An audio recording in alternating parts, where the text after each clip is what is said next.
Podcast One presents the Steve Austin Show Classics. Lord William Regal. I call him Steve Regal. What do you like to be called? I don't care. All right. Steve's fine. Bollocks? Bollocks is good, yeah. Lover? Well, whatever. I don't care. Well, you talking about an auspicious beginning to this podcast. I was listening to George Strait. I turned him off because I didn't think he was a big George guy. Am I wrong? Were you the biggest George Strait fan in the world? No, there's not too many cowboys walking around Blackpool. Plenty of bandits, but no cowboys. Yeah, there's a couple of times when you and me were traveling together in Florida when we was doing the TV tapings down in WCW, and I could have sworn I was pretty drunk back then and doing a lot of things. Were you not walking around the room one day in a pair of Speedos and cowboy boots? Was that not you? No, that wasn't me, no. No, it's... I used to force me to listen to that stuff. And I grew up listening to... My dad always listened to, like, Slim Whitman and Marty Robbins and stuff, so I get all that stuff. Yeah. When I came to America, it was right at the time of that new country, what they called new country. Too poppy. Yeah, and it wasn't me, yeah. you know, and it all sounds, you know, when they say it all sounds the same, it all does. I don't know who's good and who's bad, but I liked all the old stuff we used to listen to, and because, like I say, I grew up with it, but I don't listen to it much. I'm going to take you back to your days growing up in Blackpool with Marty Robbins. Out in the West Texas town of El Paso, I fell in love with a Mexican girl. Nighttime would find me in Rose's Cantina. Music would play and Felina would whirl. Yeah. God, you actually remember that. You wasn't both. No, this is my clean show. You weren't kidding me. Yeah. So what are you listening to now, dude? Because, I mean, you and me are old school. Yes. But it's 2014, and I met you back in around, 92, 93 when you came over? 93, January 93. January 93. Yeah. But what are you listening to right now? Going down the road, man. Right. This is me. I started off listening to all kinds of music when I was younger. It was great being in England because, well, the thing is, the charts over there weren't specific charts. Whatever was selling was the top 40, and so you'd have metal songs, you'd have soul records, you'd have reggae songs, all punk records, all in the top 20s, you know. Right. So I had a big appreciation for music. When that was in my early years, and then in early teens I started getting into the metal thing, the British heavy metal. Did you ever get into the punk thing? Well, I was like 10 when that all happened, you know. And so I listened to, I did. I like it, but I've listened to it more since I've got older. And there was like punk records in the charts. The Sex Pistols used to be in the charts in England, playing on, weren't on top of the pops, but you'd hear them, and they had to play them. So that kind of stuff. And then I went through all kinds of different music, but I got, I liked a lot of the ska, the revival ska that came out, the Beat and the Selector and Specials and all that kind of stuff. And then I got into the British metal stuff, which was, Motorhead, Saxon, Priest, Angel Witch, Tigers of Pantang, all that kind of stuff. And I was big into that for a bit. And then it was right at the time I was starting wrestling, about 83. It seemed like all these hair bands from LA were coming on the scene. I used to get that Kerrang magazine. Oh, yeah. And I got to the point, if I saw one more back-combed hair and tongue sticking out doing I was going to throw up. And I just quit listening to all. I kept listening to the original stuff that I got, but I sort of stopped listening to rock music at that time, and I'd still listen to the Maiden and all that stuff, but it just went away. And I moved to Blackpool then, so that scene there was all, I was going out to nightclubs all the time. I was 16, but I was out in nightclubs every night after being a wrestler. Is the legal drinking age in England 18. Still 16? No, it's 18. It was 18. Okay. But, I was always a bit taller than the average, but nobody ever questioned me. I just used to. So I'd be out doing my bit of wrestling all around Blackpool, and I'd be in clubs. So I got into a lot of, not bad club music, but good. I used to go to some good club dance music and stuff. And then I got into what's called Northern Soul, which is, it's a big scene in England, still is. It's all 60s and early 70s American, very rare soul music, really rare. Nobody even knows about it over here, and it's all these artists from over in Detroit and Chicago that made all these great sounds, and nobody ever listened to them. They were like, because Motown was such a big deal, unless they used to have meetings once a week, and unless something was going to be, they thought was going to be number one, they didn't even put it out. So there was like all these collectors that find all these rare Motown and all these other different soul albums, and they were like great music, and they had a bit of a raw quality to them because they weren't polished records. And I got into a lot of that, and so mostly nowadays that's what I listen to, is all these rare soul records. But I go through spells. I'll go back onto I've just been on a spell of Saxon and Maiden for a while, and then, and then I find like these odd bits of old, like Trojan was a reggae label in England, and I go through spells of that, and it's just never ending. Yeah, but when you were out there cruising the clubs and you got into the dance scene type music, I mean, I've known you for a long time. I have a hard time seeing you out there grooving on a dance floor. Did you have some moves? Oh, I'm a mover, yeah. I remember I was around all the original rave stuff, Yeah. Because that was 88. That's when it was all coming into the clubs in Blackpool and stuff. So what do you do at a rave gimmick? I've never been to one. You just mosh around or what? Dance, yeah. Go mental? Yeah. And you take out all your frustrations or energy? No, I don't have any frustrations. I'm pretty hey, the thing about you brought up Saxon a while ago, one of my favorite bands of all time. Yes. And it's just great guitars, great sound. Of course, Biff, the lead singer, has a great voice and does it so easy.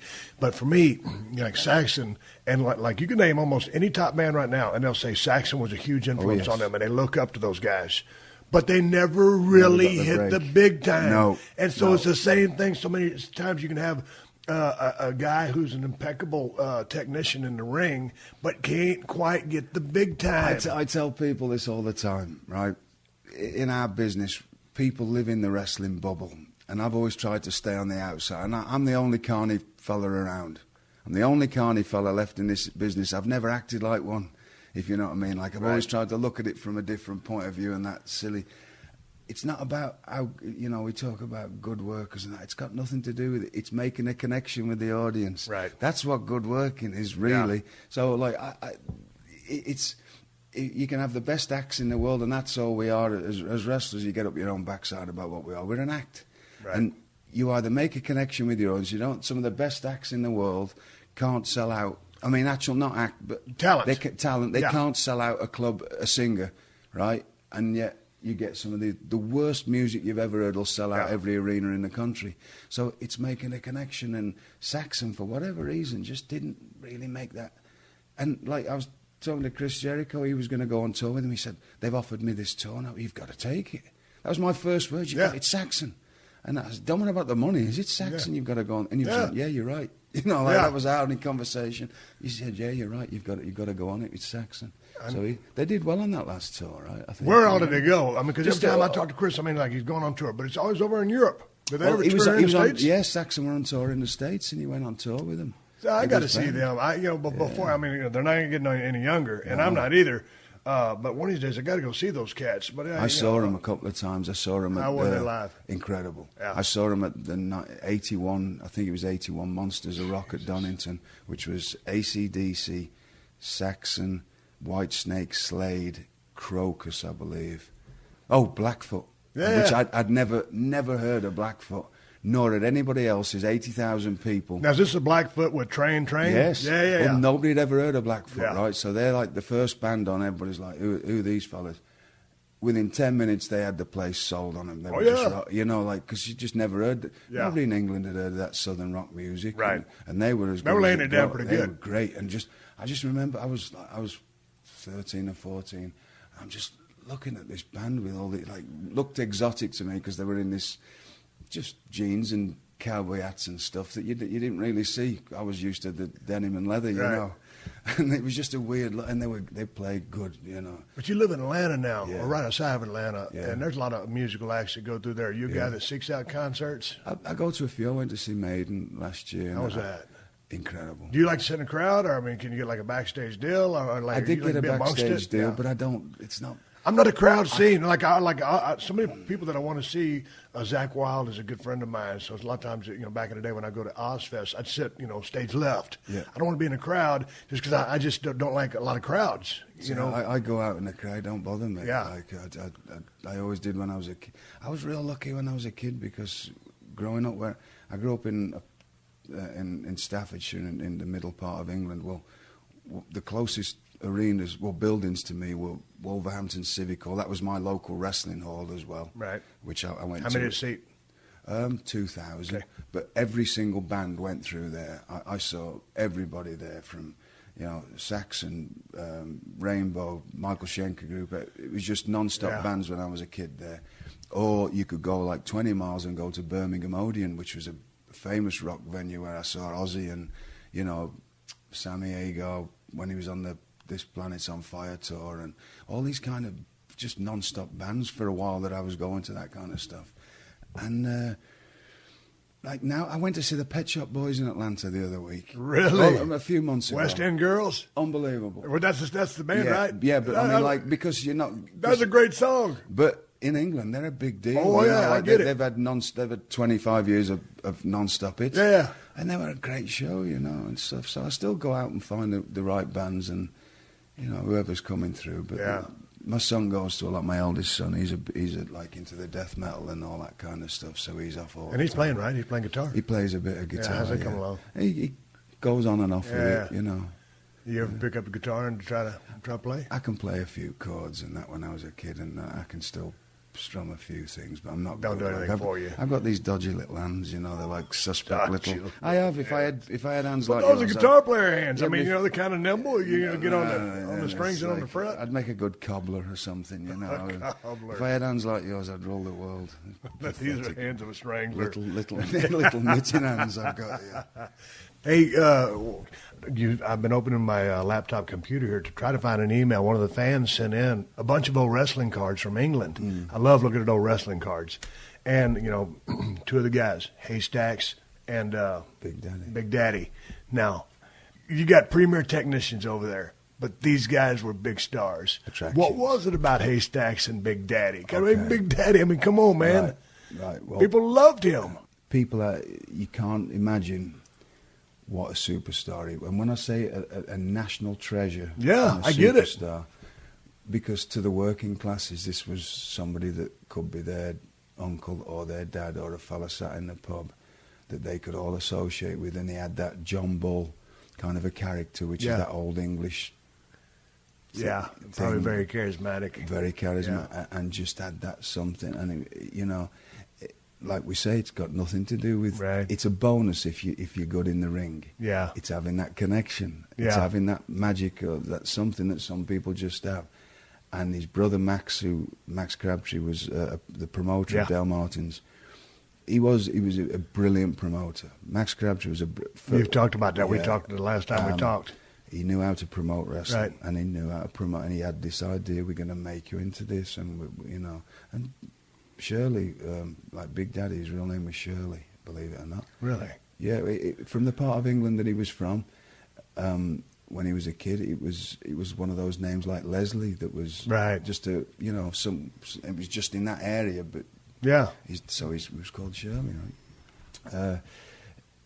He was already retired, he was 45 when he got the call to come back again, and he put a load of weight on and all. Well, was he Big Daddy before? No, he had all kinds of gimmicks. Right. He was in the Coldstream Guards for us, so he was the battling guardsman, and he was, believe it or not, you ever look at old pictures of him from when he was in his 20s, he looked incredible. He was in the Guinness Book of Records for having the biggest ratio difference from chest to waist.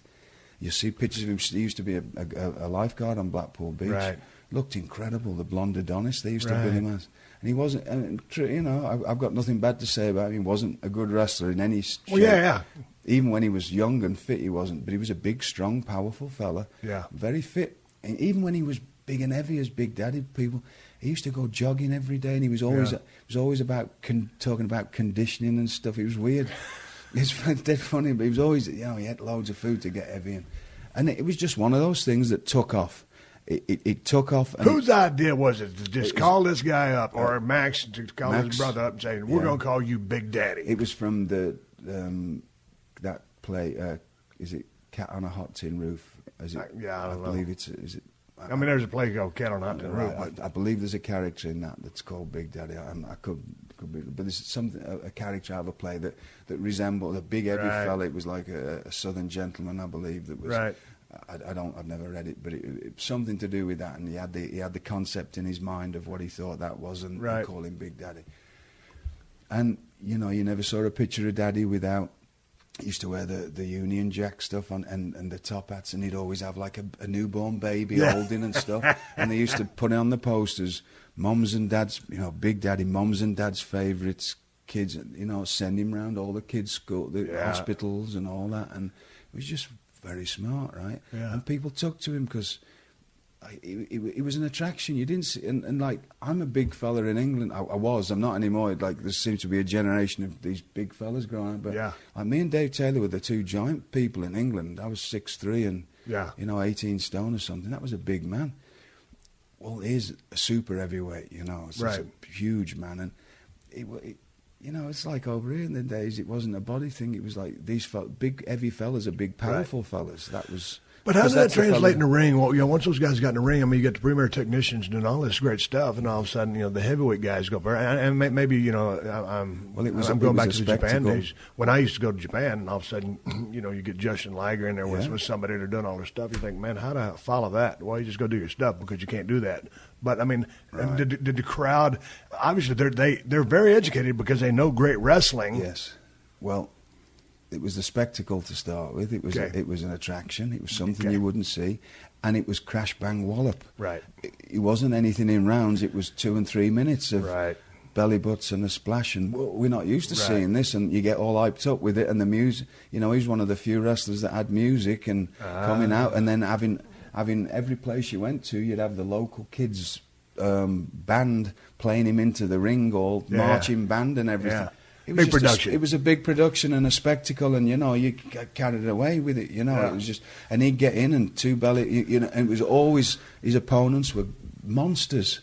Yeah. So it was just an incredible morality play in front of you, right? You just saw this, whoa, and he's out there smiling and waving, and everybody, and then two belly butts, a big splash, and that was it. Well, then you've got A-Stacks.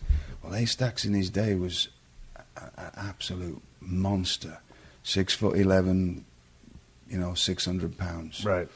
Big beard, had that kind of a thing about him, which was very well thought out by Max.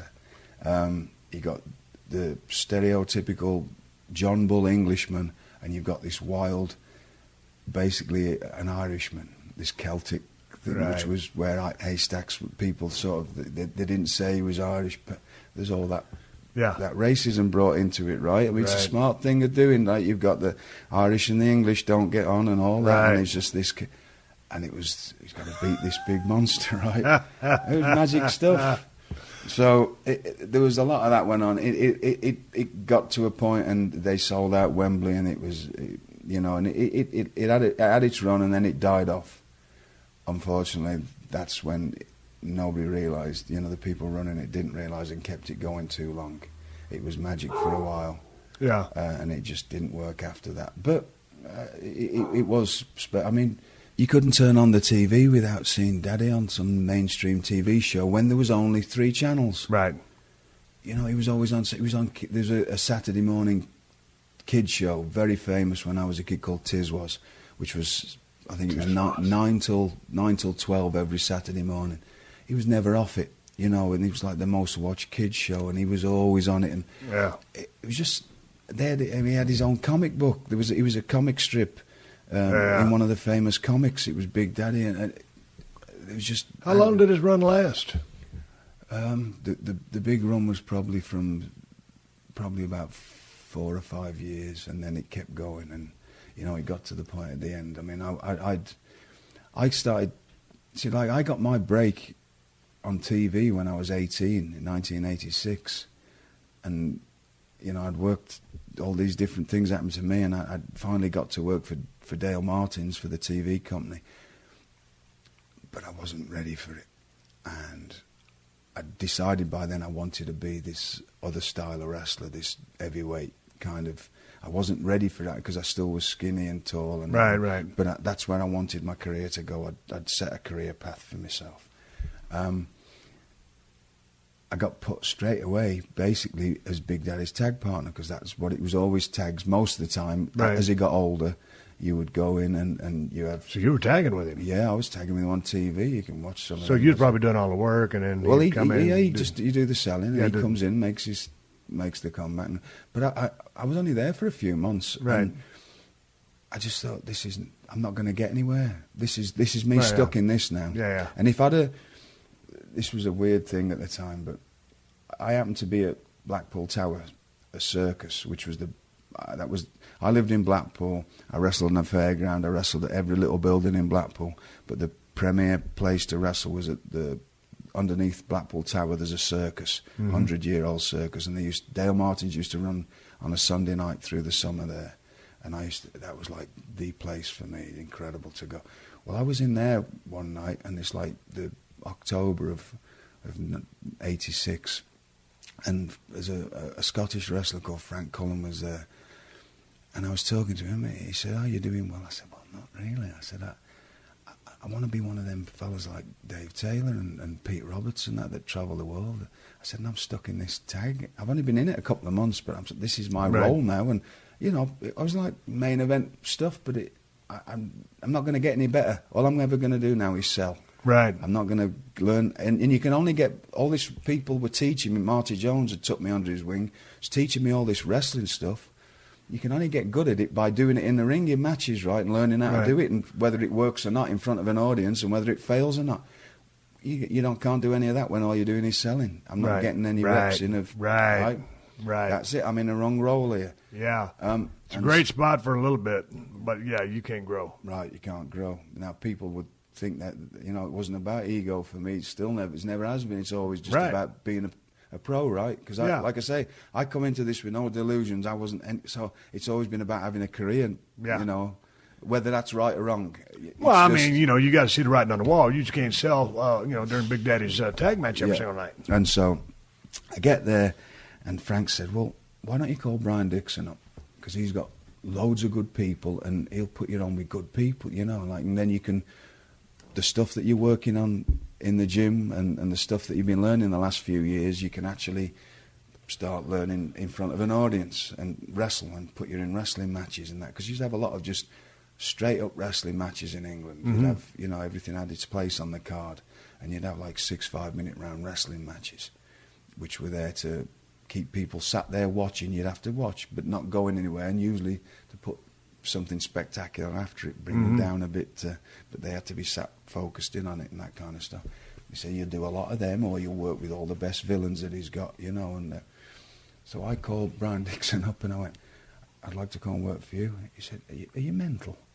I said, "Why?" He said, "Well, you're on TV with Big Daddy." I said, "Yeah, but I'm not getting any better." I said, "I want." He said, "You're 18 and you're on TV with Big Daddy." Yeah. You know, like this is a promoter talking. I wanted to work for him. Yeah. I said, "Look, this is what I want to go." And he went, "Well, I admire that you've got a plan for that." He went, "You come to work for me," he said, "I'll give you all the jobs I can. I'll give you," and he gave me a bit more money. He said, "And I promise you, I'll put you on with better people than you every night. Because that's the only way you get really good at this. Damn right. Unless you've got natural talent." And I had mine is all learned. Every bit of everything I've got is learned because I've on the job training. I fell on my backside 1,000 times figuring out before anybody saw me really. Right. That was the key to it. You know what I mean? Starting so young, and it took me years to get just out from working in Blackpool to working on the and even then I wasn't ready on the nationwide scene. Right. So went to work for Brian, and from first night, first of all I had to call up Max Crabtree. Oh, how'd that 18-year-old kid. Excuse me, Mr. Crabtree, I'm handing my notice in. You know, what? Kid, you're on TV with Ash Shirley. You mean what more could you want? I said, "Well, that's not the career I want. I want to travel the world and be You're going nowhere, kid. Worst mistake you've ever made. You're going nowhere." Wow. Now I don't owe that again, honestly. Because no. But I mean, that had to be pretty heavy duty news, man. Right, yeah, because he's not used to anybody talking to him like that, right? Or telling him, having an 18-year-old kid telling you that. So he said, "Well, it's up to you, son." He said, "Good luck," because I always okay with me. And it's funny because I went back to work for Max every now and then. Because, like I say, once I started travelling, I could pick and choose, and they used to have to call me then. Yep. "Well, we're here in town, can you come and work for us?" And when I went back to work for him, when I was like late 19s and 20 and 21, until I came over here, I learned so much from him, because he sort of had a bit of admiration for what I'd done, and I wasn't one of his, if you're stuck working for somebody, they can treat you the way they want. Right. When they sort of have, or that you get to a certain standard with things, and people, they realise you're a stand-up fella. And then I started teaching me stuff and learning how to do. Oh, okay. So I called him up. He said, "You're going to go nowhere." So I went to work for Brian, and from day one, I was on with the best people he had. The first match I had for him was a fella called Rocky Moran, who was Fitz' dad had trained. He was Fitz. Wow. They grew up together, Rocky and Fit. So he was like another version of Fit. That was my first match, and I wrestled him a lot. And then I was put in a tag with Robbie Brookside. We'd be tagging as the Golden Boys, me and him together. But our opponents were good opponents. And then, or I'd be in singles matches. You know, within the few months, that was the first time I wrestled Finlay. Because it was a weird time when the TV was sort of in '86. I have to backtrack a bit here with the World of Sport. When they moved it to the 12 o'clock spot, for some reason, Dale Martin's lost the exclusivity of it. Mm-hmm.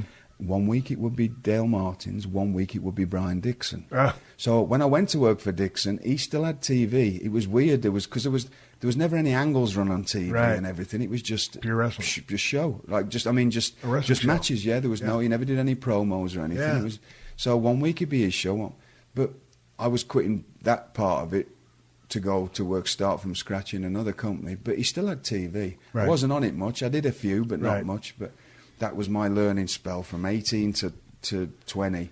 That was when, well, in fact, 18 to 19, that made the world of difference. That year that I worked for him, I was either in the tags with Robbie or I was in, Well, tell me about the... Oh, sorry, and because of the change with TV, all the talent were working for everybody, where at one time you had to work for just one or the other. Right. Well, all of a sudden, Finley's coming work. He's still working for Max, but he's working for Brian Dixon as well on odd days and that. Well, straight away, I'm working with Finley. Like, I'm 18 and I'm working with, and he was the man. He was the man at that time. I know, that's what I wanted to ask, because he's one of my favorites of all time. So what was your first experience like with Fit Finley in the ring? I was in Ashton-under-Lyne in Manchester in a theatre, and I'll tell you a bit of a backstory to this. I'm training with, Marty Jones took me under his wing, who was the best in Britain, right? On a Sunday morning, I used to wrestle all week everywhere, and I used to work in nightclubs as well. I used to bounce in nightclubs when I was a kid, just to make some extra money. Mm-hmm. And I used to go over to he had a ring in a stable in Manchester. I used to get over there. I used to finish working in a nightclub at like 3 o'clock in the morning and go home sleep for a couple of hours, drive over to Manchester, and be with him at 9 o'clock on a Sunday morning in his ring. Why he took a liking to me, I don't know, because he don't like many people at all. Mm-hmm. And he took me, it ended up like a second dad to me. He still is. And he was wrestling every single night of the week and would make time to probably getting in at 3 or 4 o'clock himself on a Saturday night, be there at 9 o'clock, teach me all this stuff, right? So I'm at his place one Sunday morning, I'm 17. I'm trained. All of a sudden, I get there and there's more than the usual amount of cars there. There was a couple of wrestlers there, me and a couple of a lad called Kid McCoy and stuff. There's more than the usual cars. I walk in the stable. Max Crabtree's there. This was before I'd worked for him. Yep. Max Crabtree's there and Finley's there. And go back and watch Finley used to, if he didn't like people, he would muller them. He would batter the life out of them. You go back. There's one on there with a fella called Black Prince. Did a karate gimmick. He beats him up for 8 rounds. And I mean, just takes liberties with him, smashes him to pieces. He used to do that to a lot. If they weren't up to his standard, he'd just chew them up, right? Really? So I'm watching it, because you had to keep your spot there. It was a different day and age. People don't get all that now. Yeah. It was hard to get in this job. You had to fight to get in it. You had to fight to stay in it, and it was a tough man, to stay around. And at the same time, you'll go back and look at certain people. You think, how did they ever get in this job? Because they just. But for the certain group of fellas, it was a. I've watched him batter people up and down. Right, I'd had one other meeting with him before this point, at a friend of mine's daughter's wedding, and I'd got introduced to him, and I'd give him the limp handshake. Oh, not the old gimmick shake. I didn't know, because that was the people that I was around at the time, the wrestlers I was around, that was they did, and he crushed me, and he looked at me like I dropped out of a dog's backside, honestly. Oh, and so that was, I was like, oh God, I hope he's forgot that, because this was probably a year before, you know. I'm like, oh God. So I get there, and there's these two monsters. There's these two fellas there, obviously daddy fodder, as we used to call them. Yeah. Max is driving along the street and seeing these two great big fat fellas with no teeth and Next attraction. Just somebody for daddy to bring in and batter, like do 2 weeks worth of TV, and that's what he did, right? Yeah. And build up to another thing with stacks. There's one fella, great big monster fella, tattoos, like homemade tattoos, no teeth, hair all stuck out, probably 25 stone, 300 pound or something. And then there's another fella, a little like tubby fella, looked like Mario, just a. Finlay has got in the ring. First of all, I'm in the ring, and Finlay gets in, and I'm, here we go. Like whatever happens, I'm used to getting a good hiding anyway, because I used to get my head stuck up my backside regularly, like with the wrestlers that knew me, just to teach her how to do this. Right. So, well, he's going to batter me. But by our senior guy? Yeah. Yeah. Oh, yeah. Because you're still a young cat. Yeah. Right. Oh, so you're paying your dues. Oh, yeah. So I used to have one fella who used to drag me around every day, and smash me up. But I got used to it, right? I'm not frightened of getting a good hiding. That's the only thing. It's not about. I'm not tough. No. About being tough or being fighting. It was a tough business, and you were doing your thing. I wasn't frightened of getting beaten up. Right. Because I've been beaten up, and that's the worst you can do to me, kill me. I'm not frightened of it. I'm not bothered about getting hurt, right? So Finlay gets in. I thought, well, he's going to give me a good hiding, but it's going to be a hell of an experience. And then he went, no, not you. So I went, pointed at these two monster fellas. They climbed in the ring. They're still at that gathering. Yeah, this is still in this stable, in this ring. Marty stood watching on the side. Max has got like a clipboard. He's probably drawing a naked woman on it or something, right? He's probably not even looking, but he's just trying to look busy. He proceeds to batter the granny out of these two. And I mean, they're both on the floor, screaming, blood coming out of every hole they've got. Straight up. Yeah. No, I mean, just crying. I mean, literally crying. He's got them, torturing them, dragging them all over, battering them, really doing them in. And I'm just sat, I'm stood watching this going, my God, this fella's them two were never to be seen again. They got in the car and disappeared and never came back. Mm-hmm. Right?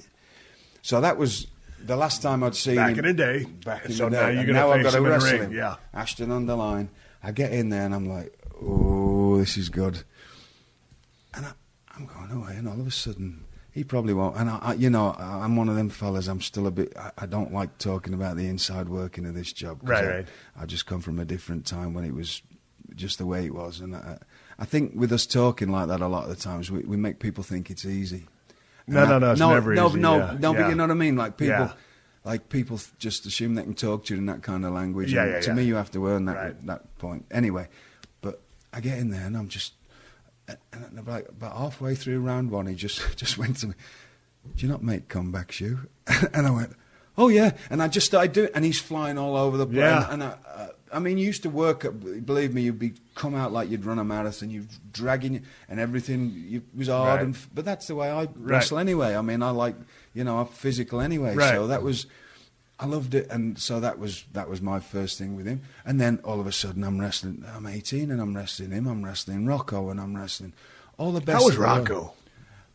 It was a white knuckle ride.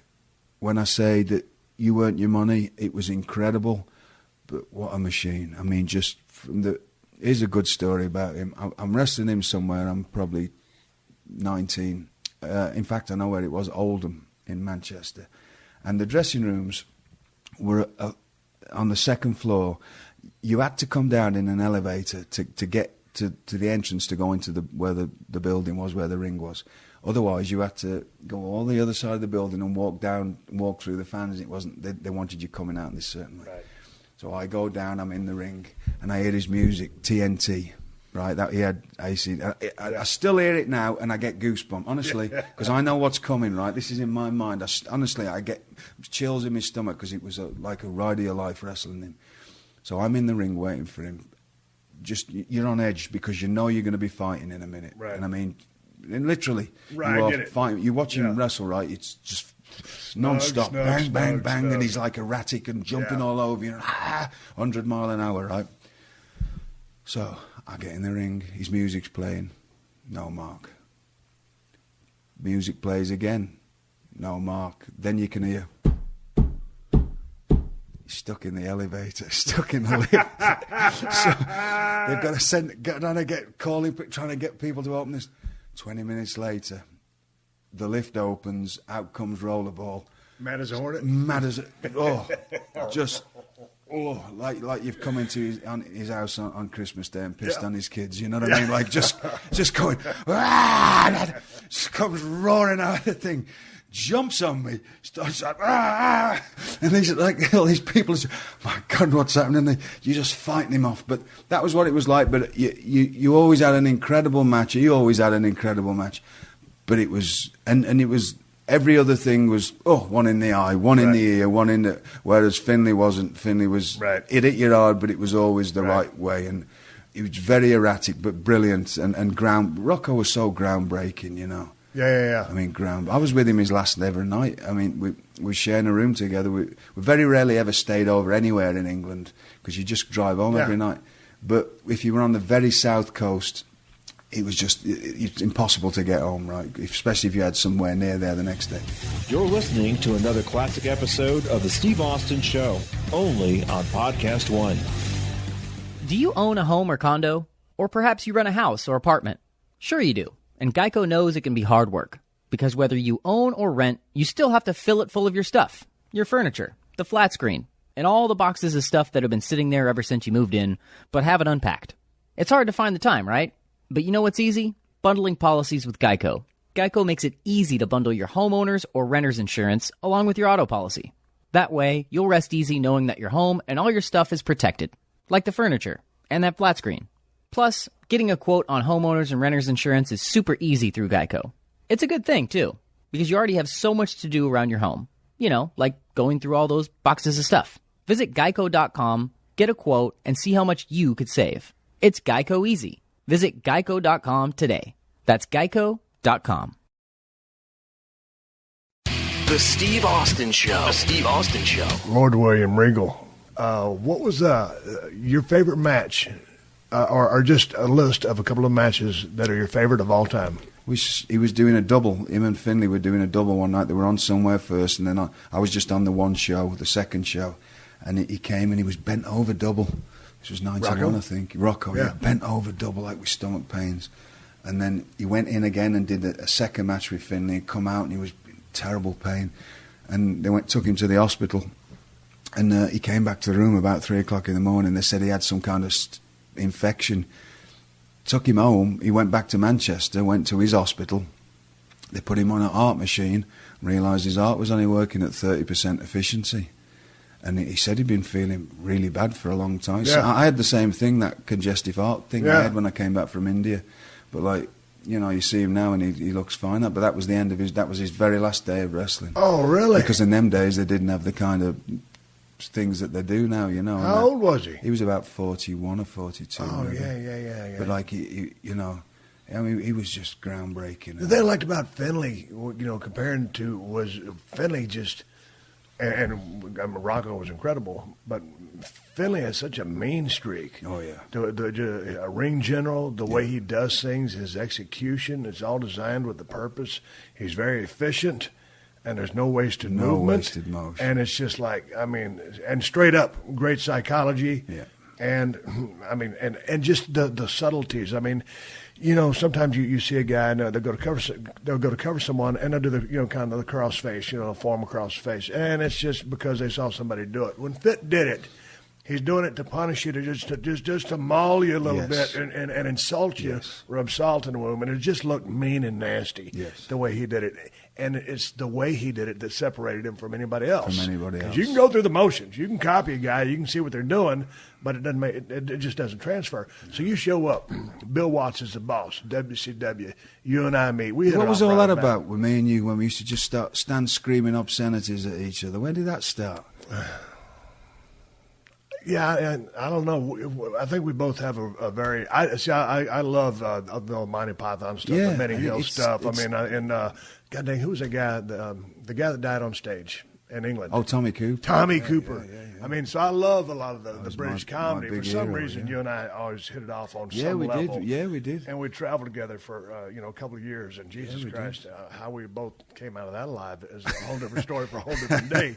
But when you come in and you're looking at the WCW locker room, I mean, or the work that was being done, because there was some good work there by just a few people. Right. By and large, it wasn't so great, or certainly, and I'm not saying cast any stones because I wasn't a textbook badass worker by any stretch. I was a pretty decent mechanic, but you're coming from very technical wrestling background. People forget, me and Chris Benoit came at the same time.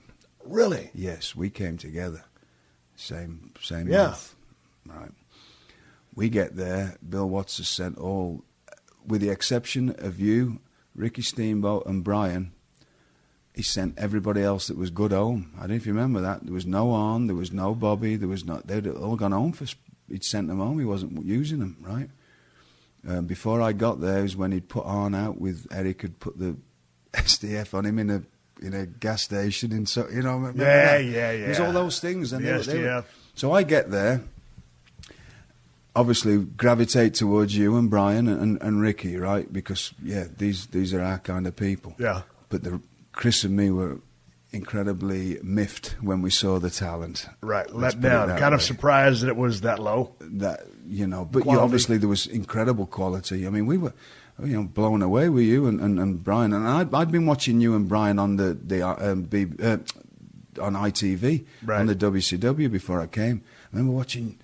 There was like a series of matches with Brad Armstrong and a partner, but I knew all about Brad Armstrong. Yeah. But we weren't watching the partner, we were watching you three. I was watching you three going, my God, these fellas can go, And I remember there used to be a sports announcer in England, and he would introduce the matches in between. And he went off on a thing about putting you fellas over once, completely, which wasn't... Does anybody watch how brilliant these? And he mentioned you three in particular. I've never seen anything. And I was like, wow, that's because he's one of them that just does his job, doesn't need to do this, but went off about how much effort and everything and the physicality of what you were doing. So we're there with that. But then there's these other fellas that, there's no other way. I don't mean any disrespect, but I've got to say their names right, because there's like Bagwell and Van Hammer and these. And Mark Marrow and them kind of people, and they're all talking about getting egg whites and finding tanning beds and stuff, right? Yeah. And we're looking at, oh dear, this is, and just wasn't the kind of wrestling that we wanted to do. Mm-hmm. Then straight away, when I was brought in, I was told, Bill Watts told me, he said, I don't want you to be a heel or a baby face. I just want you to be, it's my first night TV, I want you to be one of them straight up British wrestlers. Right. That does all the... No problem, that's what I do. Okay, go out and do it in 3 minutes. That doesn't work. Right. I was dying to death on TV. Yeah. Absolutely dying to death, right? Because now, why did they tell you to go out and do it in 3 minutes? Well, that's all I had, right? That's what you had to go out. But this is my first conversation, right? They said, right, go out. Yeah, and in the booking thing, go out and have a 3-minute match. I'd never done anything less than 5 rounds or something. I was like, what? I said, 3 minutes and you get, what's your finishing move? I said, what? I said, finishing match? I said, I don't have one. So just get whatever form we need for the, because I used to do a long match. You just get several different falls, and nobody had a finish. The only person who had a finish in Europe was Finlay. Did the pile driver. That was it. Nobody had a finish. You just did whatever you did. Yeah, you had your certain falls that you did, and got. So what happened? So I go out with the fella, and I did a side suplex something, but I'm trying to do wrestling stuff to him. He was a good fella, the fella I was on with, but he didn't know my stuff. So I'm trying to do, I'm moving him into certain positions. I went to go behind him and put him in a cravat, right? Yeah. And as soon as my hands had gone round his head, he's took a bump like I'm going to snap my head. Oh! So I'm looking at him on the floor and he's like, oh, and truly felt like, oh, everybody's going to think I'm terrible here. Right. The only thing that saved me was straight away, and you were there, I got put on all the house shows. Well, we were on what they called the B crew, right? Yeah. I don't even remember what a crew that was, but it was you and Brian against Ricky and Shane, and then it was Scorpio was on there. Then there was me and Chris, and And a lot of times me and Chris were wrestling each other, which we were doing stuff that people were like, oh, and seeing that we could do all this stuff. Or whoever you were wrestling, I'd have as long as I needed. Right. I could have, me and Dustin wrestled a lot, but it was just, you could do 15, 20 minutes. Nobody ever told you to put any time up. So it was just good stuff. And so luckily those reports were getting back to the people, well, this fella can do some stuff, because if you'd have seen me on TV, it was awful. Yeah. Awful. And I still hadn't really, I've been practicing talking for years, but I still hadn't found my voice in the talking thing. And Tony Schiavone helped me with that by letting me go down there on my days off and just practice and practice and practice. Really? Oh, yeah. Tony Schiavone did that for me. Yeah, he saved me. He saved me there. He just saw me one day. He said, come down on the Wednesday. We used to have Wednesday off, and I used to go down to CNN Centre, and he set up a camera for me, and I'd be in there all day long just cutting promos. Really? Yeah, and so all of that was coming together. Well, then I had the idea. I said, well, the only way I can do this wrestling stuff is if I'm a villain, right?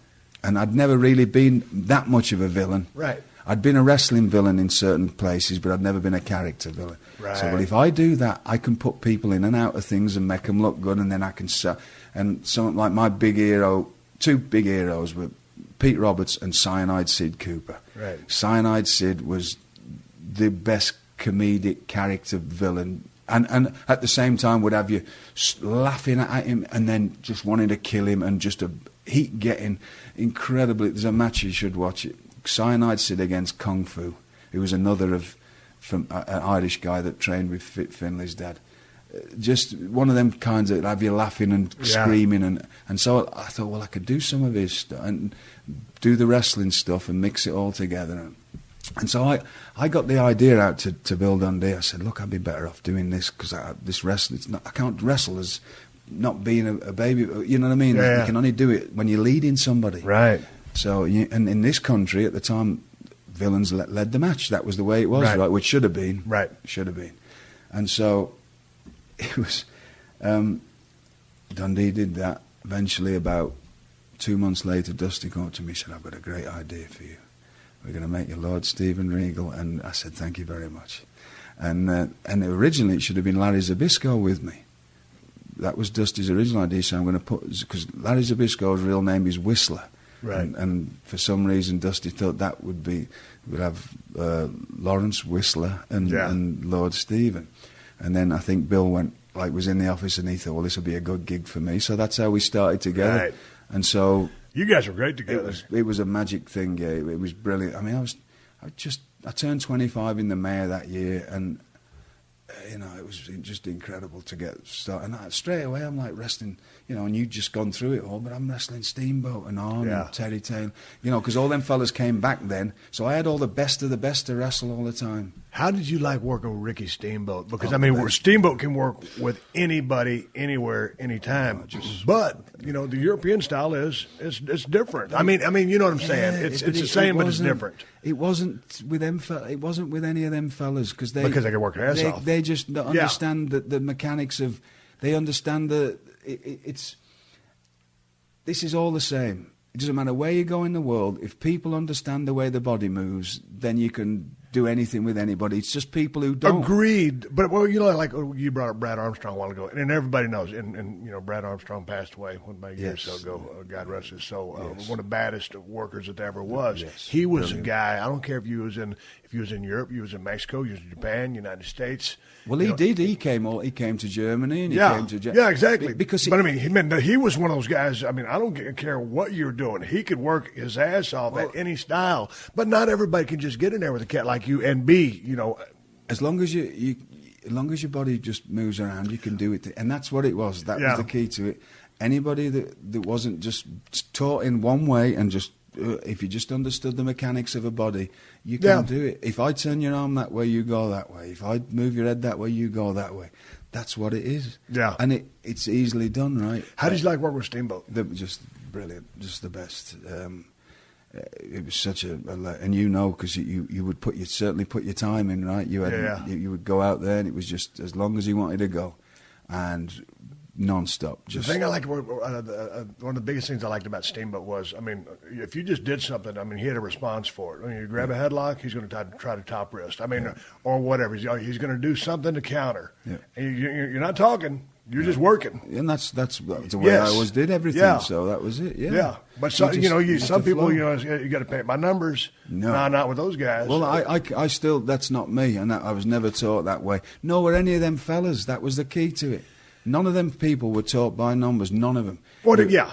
And that was why you look at that. All those fellas they're the ones that went to Japan. They're the ones that went, because at one time you got to Japan, you were in separate dressing rooms and all that kind of stuff. So it was just understanding the body mechanics of and understanding the basic ideas of this job. Yeah. And when you can do that, you can go anywhere and wrestle anybody. And truly being a give and take situation. Because it's going to go back and forth. Is it what people want to see nowadays? Probably not, to a degree. I don't know what people want to see right now. Well, with the right people, it's still the same. You can go out there.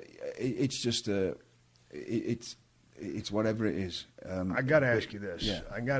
We're talking about working and Steamboat, Arn Anderson, those cats and top guys. And like you said, to your point, two guys know how to work, you can have a match.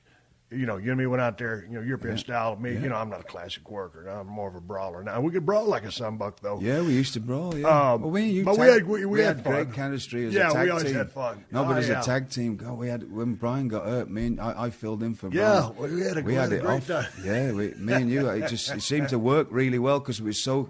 Like me doing my thing and you doing your thing, and like I was a little bit more of a technician back then. I mean, mechanic, I would say. I wouldn't call myself. But you were a speed guy, you do the stuff that I wouldn't like. And we just fit together perfectly. It worked out really good. Yeah. What about the dang match that happened? Man, we had moved on. I guess I had left to go to WWF at the time, and you were back. And WCW. Anyway, it's the match with Bill Goldberg, right? And everybody talks about it was a shoot or. How ridiculous! I mean, because I watched it. I watched it about 2 or 3 months ago. I get sick of talking about it. People ask me that all the time. Right. So what happened? This is what I want to talk about it. We can trim it out. I'm quite happy to talk about it. I mean, I don't know what happened. This is my side of it. You can take it for what it's worth. Okay. I'm not gonna. I don't need to, whether you believe me or not. I just come back off a 7-week suspension, right, from when I did the thing on the airplane, when I got thrown in jail in Alaska and all that, right? So I was on my best behavior. Right. Okay. Who's running things at this time? Eric. Yeah. Okay. I get there and I am told by the agent, and Bill is there with the agent in charge, to go out and have a 6-minute match. Bill had never done anything more than a 90-second match. And the words were, and we both heard it, have a competitive match. Something different, right? I thought it was a competitive match. Right. So we go out and go through a few things. Let's get this right. We get out there, and if you watch it, and if you know what you're watching for, and that's what throws me off. I'm glad that people still think that I'm that good that I can make it look like I'm killing people, right, or taking liberties. Go out there, and Bill doesn't really. He freezes up. He doesn't know it. So I'm just working around him, and that's all. You're doing your thing. If I'm telling you, I'm trying to get him to do stuff, and I'm working around him. I'm trying to get him to do. People say I don't hit him any harder than I hit anybody else. In safe places. You were snug. You laid your stuff in. You protected in safe the business. Places. Yeah, I know. I'm down with it. There's no liberty. It's just complete divvy talk when people go and say any different. And so I'm trying to get him to, go on, do something. Eventually, and that's all it is. It's me sort of getting him through stuff. Right. Till he finally gets it to, and we do whatever we got to do. I come out and Eric comes up and starts screaming at me, and this is my exact words to him. Look, and Billy stood there, and Bill said to me, "It's all my fault." He said, "I'm sorry," and he seems to forgot about that. From what I don't know if he wrote his book. I never read it. Somebody, people always come to you and want to tell you about it. Right. That's the only way I hear about things. Oh, such and such said something about you. Such and such said. Sometimes I couldn't care less. If you don't like me work, I don't care. It's like me liking different types of music. Subjective, right? I don't care. But if you start personal things, sometimes it gets to you a bit. Sure. So he said, I made him look... How bad does that sound when he said, I made him look foolish? This is a big monster, right? And he's trying to... You make yourself sound any more silly, right? That doesn't sound good Right. because no one should ever. Right. You can't let that happen as a pro. So anyway, we come out, and my exact words were to Eric. I said, "Look, I can't hit myself." That was what I said. I said, "I can't hit myself." I said, "I'm trying my best to get him to do stuff to me, and he's not doing anything." And he stood there agreeing. Bill stood there agreeing. I look over at the agent who give us these. He was going, "Who told you to go that long? And who told you?" I look over at the agent who I'm waiting for him to say, "I did." Yeah. And he just buries his head in the paper, in his papers. And I'm that kind of fella. That's just me. I probably saved me a lot of times if I wasn't that way. But that's the way I am. That I've got that. All I've got is my word to me, and that's the way I am. Yeah. And I'm not gonna. If you're not gonna say it yourself, I'm not gonna say it. I'll take it on the chin, like I take a lot of things on the chin. And I just waited for him to say something, didn't. And people think I got fired that day. I didn't. I got fired several months later, and I got fired because I was a mess. And I was out of my mind on drugs. You know what I mean? Right. But that was and after that was months later when I left WCW. Yeah. That may have had something to do with it. I may have soured the thing, but I didn't get fired that day. Right. Nowhere close to it. Right. It was like 4 or 5 months later, I think, that I left. Anyway, I'm talking to Steve Regal. He's got a haul ass, and I do too. Catch you down the road. Thank you. Thank you. Thank you for joining us for another classic episode of The Steve Austin Show. Please leave a rating and review on Apple Podcasts and tell your friends. For more Steve Austin Show, go to podcastone.com. That's podcastone.com.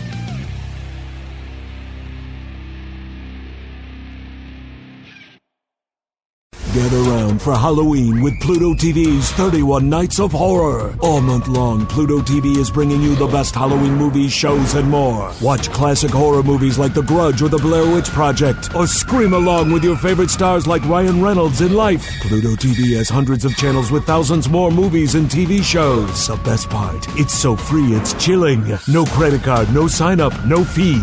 Download the Pluto TV app on all your favorite devices and start screaming now. What's up, everybody? It's All-Star and World Series champ Nick Swisher here, and I'm stoked to tell you about my new podcast, The Nick Swisher Show, right here on Podcast One. If you know me, you know I've worn a lot of hats in my career, and each one of them has had highs, lows, and a whole lot of learning in between. And that's exactly what I'm bringing to this podcast. You're going to get crazy interviews with athletes from their struggles to their successes and all their unbelievable superstitions along the way.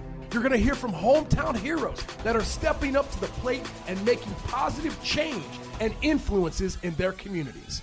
I mean, we've got scientists, coaches, comedians. I'm telling you, whether you're an athlete, a parent, a coach, or just looking for a little energy in your life, then Home Plate is right here.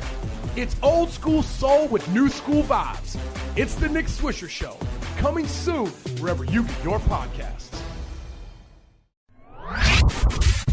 Yo, what's good? It's your boy, Big Brother Jake, a.k.a. Jake Warner, my government name. Check it out. I host a show called the Big Brother Jake Podcast, and I'm taking my talents to the biggest and baddest platform on the planet. That's right, baby. Podcast One. My show